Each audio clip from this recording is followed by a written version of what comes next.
Hello and welcome back to Shakesyear. We are working on the sonnets, and today we've got Sonnet 101, which is sort of a continuation of Sonnet 100, wherein Shakespeare, or the speaker, separated the muse from the fair youth. I believe in some of the earlier sonnets, the fair youth was referred to as the muse, but now Shakespeare is talking to his own inspiration as being the personification of this muse that should inspire him to write about the fair youth and what Sonnet 100 was saying was that isn't happening so much anymore, and Shakespeare wants his muse, wants his inspiration to come back again so that he's inspired to write about the fair youth. And Sonnet 101 says, "O truant muse, what shall be thy amends for thy neglect of truth in beauty died?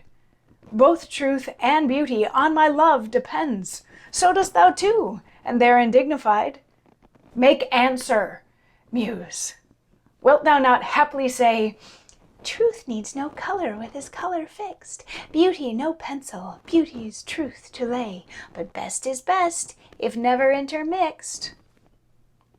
Because he needs no praise, wilt thou be dumb? Excuse not silence so, for it lies in thee to make him much outlive a gilded tomb, and to be praised of ages yet to be. Then do thy office, muse.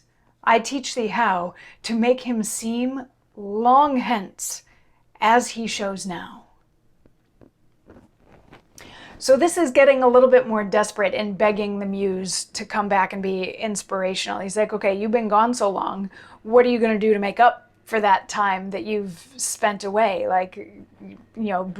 Truth and beauty both depend on me being able to write this stuff. And if I can't write this stuff, then nobody knows that you're an awesome muse. So it's in everybody's best interest if you come back. And if you're going to play the card that, oh, the fair youth is so beautiful, nobody needs to write about him, that's not really a good excuse. You have to help me show people for decades and centuries and millennia to come how beautiful he is and how lovely he is. You, my muse, have to help me immortalize the fair youth by giving me the ability to write about him as he is now and preserve him as he is now.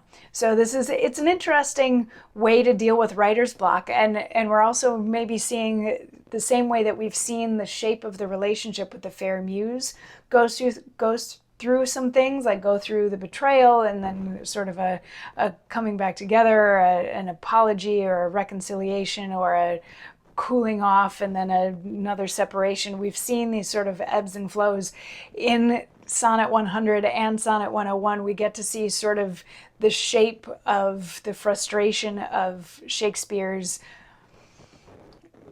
writer's block. The fact that he's not inspired right now, that he's not able to write right now. We're getting to sort of see him work through the emotions of that as if it's a similar grief to the distance in the relationship itself. So just some things to think about. That's Sonnet 101. I'll see you tomorrow for Sonnet 102. Mwah.